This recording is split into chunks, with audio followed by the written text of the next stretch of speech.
There's a town in America where a Victorian mansion sells for less than a used pickup truck. And honestly, that's not even the strangest place on this list. In this video, I'm going to show you 10 American towns where a retiree can still buy a home for under $150,000. A town that lived underground for 47 days. A town that buried 1 million video games out in the desert. And a town that was officially declared dead and came roaring back to life. 10 towns, real prices, 0 state income tax. And no, none of this is a typo.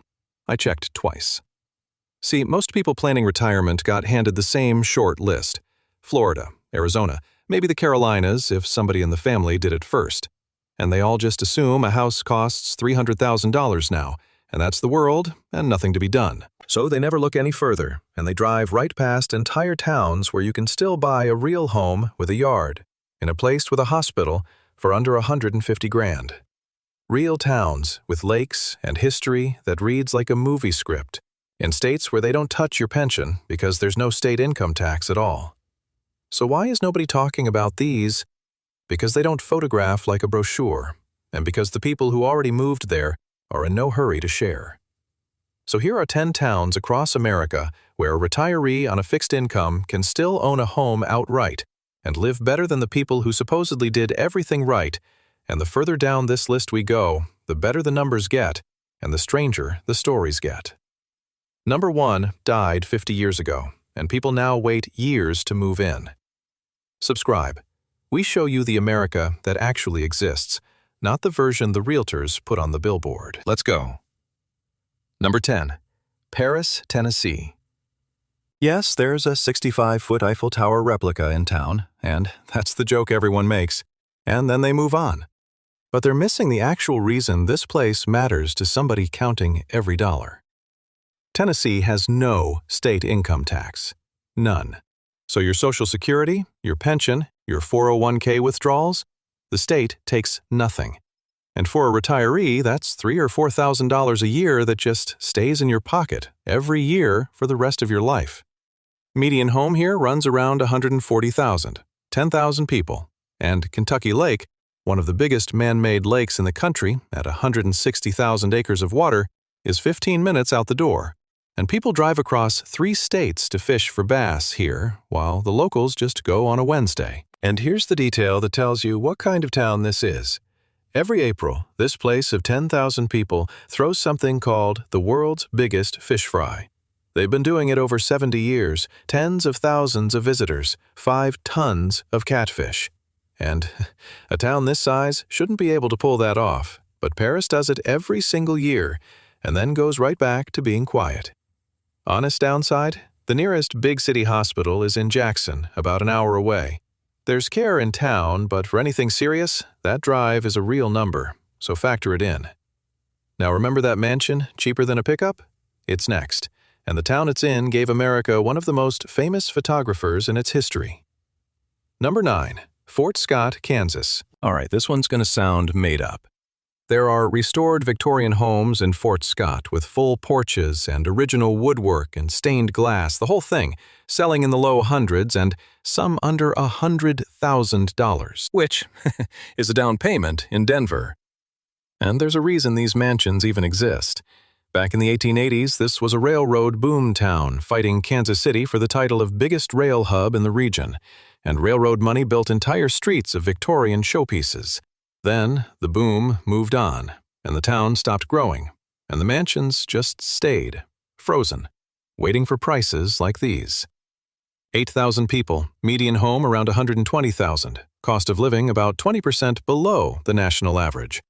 And that number is the whole story when your income stopped growing the day you retired. One more thing. Gordon Parks was born here, the first black staff photographer at Life magazine, the man who directed Shaft, one of the great American artists of the 20th century, from a town most Americans couldn't find on a map. And there's a museum to him right downtown. So history here isn't decorative. It walks the same streets you would. The catch? Kansas does tax retirement income, though they keep carving out exemptions, and the nearest major airport is Kansas City, 90 minutes north. So if the grandkids are far away, you'll learn that drive by heart. Next, A town where the street signs aren't only in English because one man, 200 years ago, did something no single person had ever done in recorded history. Number 8. Tahlequah, Oklahoma, capital of the Cherokee Nation. Not historically, right now, today. And when you drive into town, you notice something almost nowhere else in America has. The street signs are written twice, in English and in Cherokee. That writing system was invented by one man, Tahlequah, a man who couldn't read or write any language, and then single-handedly created an entire alphabet for his people. And within a few years, the Cherokee Nation had a higher literacy rate than the settlers around them. Awkward for the neighbors. One man? An entire written language? Historians still call it one of the only times in recorded history that's ever happened. And it doesn't stop there. Wilma Mankiller, the first woman ever elected principal chief of the Cherokee Nation and one of the most influential Native leaders of the 20th century, led from right here. So this town of 16,000 has more living history than cities 50 times its size. Now the numbers.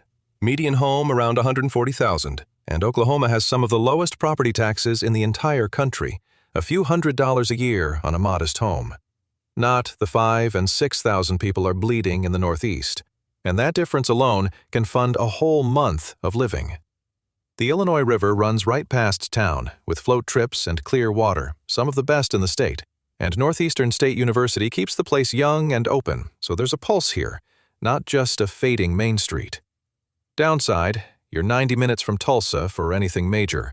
Local care is fine for routine, but for serious, it's a highway. Hit like if you're tired of being told Florida is the only answer. It helps us reach the people who actually need this list. Next, the town I promised you.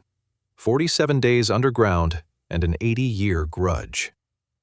Number 7. Vicksburg, Mississippi. In the summer of 1863, the Union Army surrounded this town and shelled it for 47 days straight. And the residents did something almost unbelievable.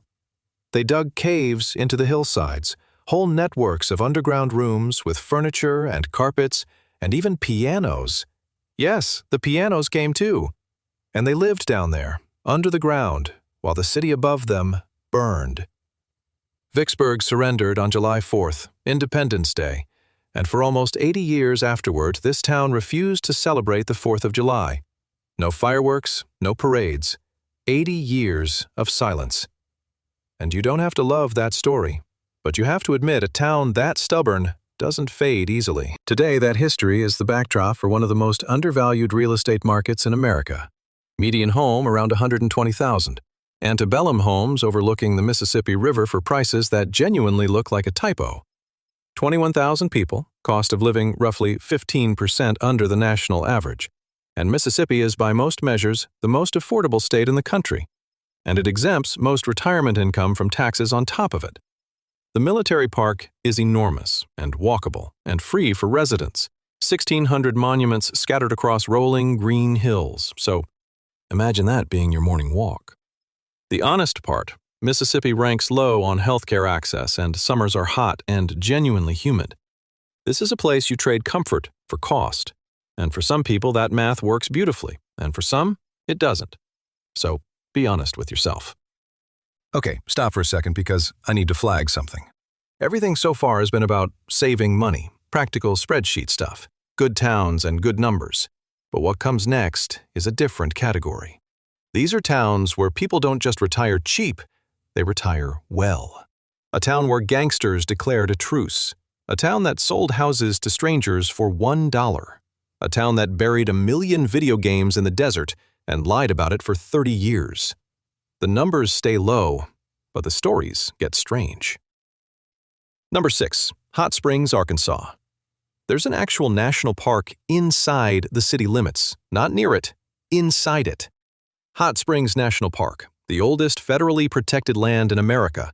It predates Yellowstone by 40 years, and the thermal spring water the whole town was built on still flows.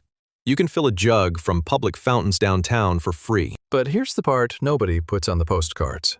In the 1920s and 30s, this little Arkansas town was the unofficial vacation capital of the American mob. Al Capone kept a personal suite at the Arlington Hotel, room 442. And you can stay in it today. And gangsters from New York and Chicago who shot at each other back home walked these streets at the same time because Hot Springs was understood to be neutral ground. Everybody came for the water. And one more layer.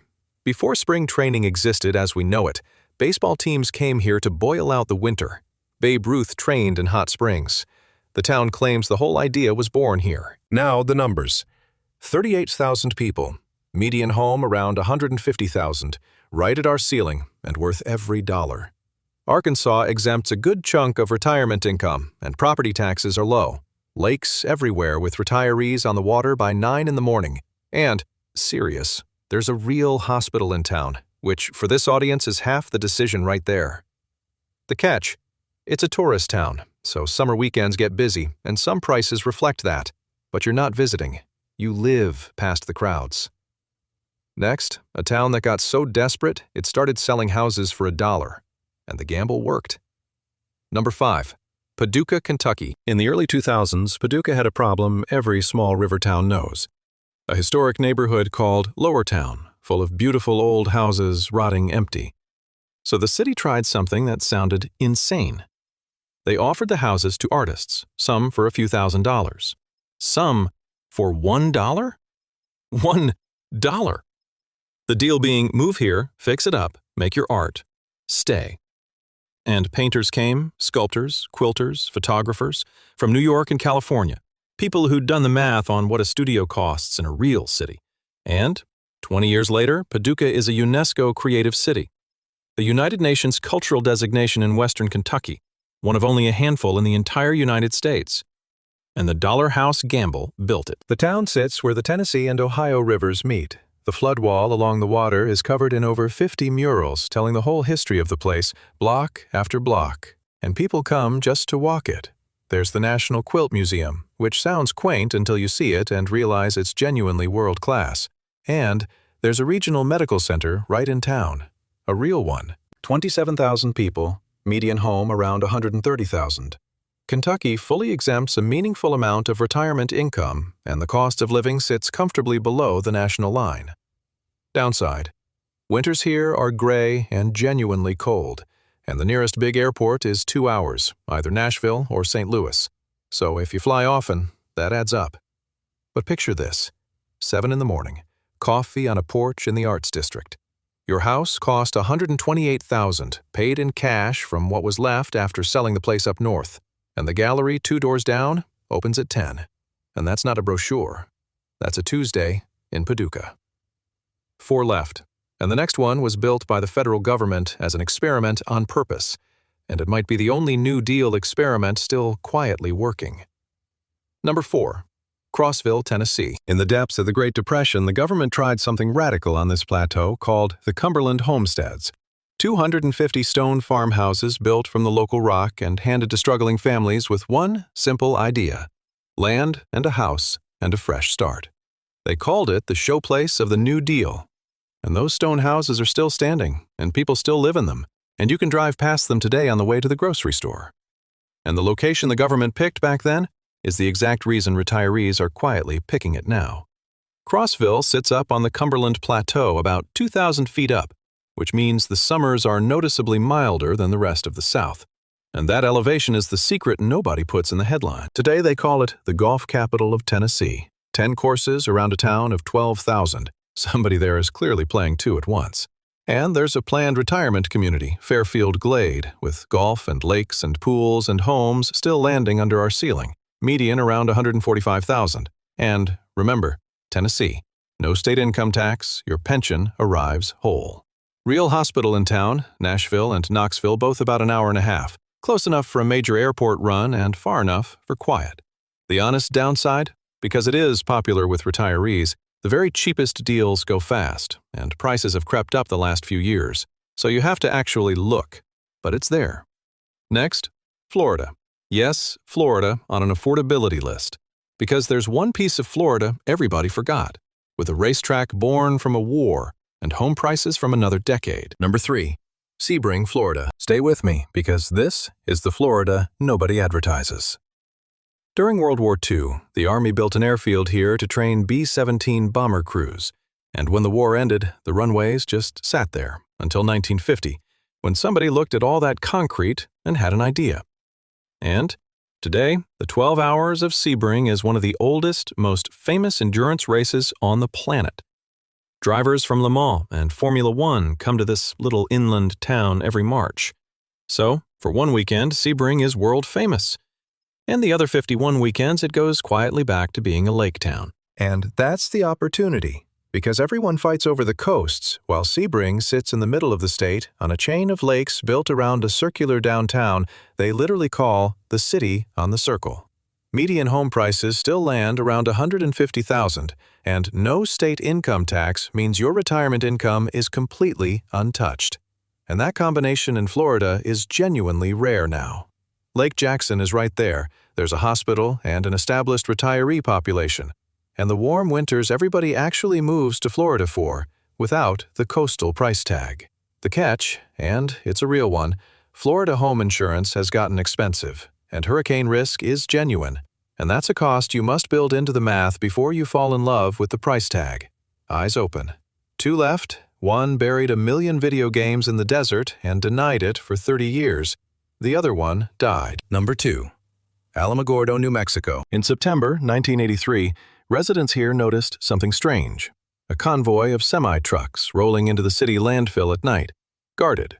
Then concrete poured over whatever they dumped.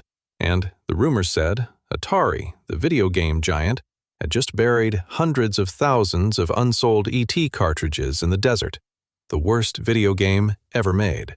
An entire corporate catastrophe, literally buried in Alamogordo. For 30 years, Atari denied it, officially an urban legend. And then, in 2014, a documentary crew got permission to dig, and there they were. Hundreds of thousands of cartridges under the concrete. The legend was true the whole time. And one of those recovered games sits in the Smithsonian now. So this town's landfill is in a museum. And why does that matter to you? Because it tells you what this place is. The kind of remote, wide-open desert town where things can be hidden and forgotten, and where life is still genuinely cheap. White Sands National Park, 275 square miles of pure white gypsum dunes, one of the most surreal landscapes on the planet, is 20 minutes from town. People plan once-in-a-lifetime trips just to see it, and if you live in Alamogordo, it's where you take the grandkids on a Saturday. 30,000 people, median home around 140,000, over 300 days of sunshine a year, dry, high desert air a lot of older bodies genuinely feel better in, and the night skies out here are extraordinary. There's a reason the region is dotted with observatories. Honest downside? It's remote. El Paso is the nearest real city an hour and a half south, and that's also your nearest major airport and biggest hospital. This is high desert living. And for the right person, that space is the entire point. And then, there's number 1. A town that was the richest place in its state, then lost everything overnight, then quietly came back to life as something nobody expected. Number 1. Bisbee, Arizona. Bisbee was one of the richest mining towns in the American West. Copper and gold and silver, billions of dollars pulled out of these hills. At its peak, one of the largest cities between St. Louis and San Francisco, with an opera house and a stock exchange and the Copper Queen, the grandest hotel in the territory. And it's still taking guests today, over a century later. But there's a darker chapter, and I'm not going to skip it. In 1917, during a miners' strike, 2,000 armed men rounded up over 1,000 striking workers at gunpoint, loaded them into cattle cars, shipped them into the desert of New Mexico, and left them there. It's called the Bisbee deportation, one of the darkest labor stories in American history, because towns with this much money in the ground have always played rough. Then in 1975, the mine closed, and the people left just about overnight. And it should have become a ghost town. By every rule, it should have died. Instead, artists and drifters and people who wanted out of the rat race showed up because the houses were nearly free, and they built something. And today, Bisbee is a working artist colony of about 5,000 people stacked up the sides of a canyon.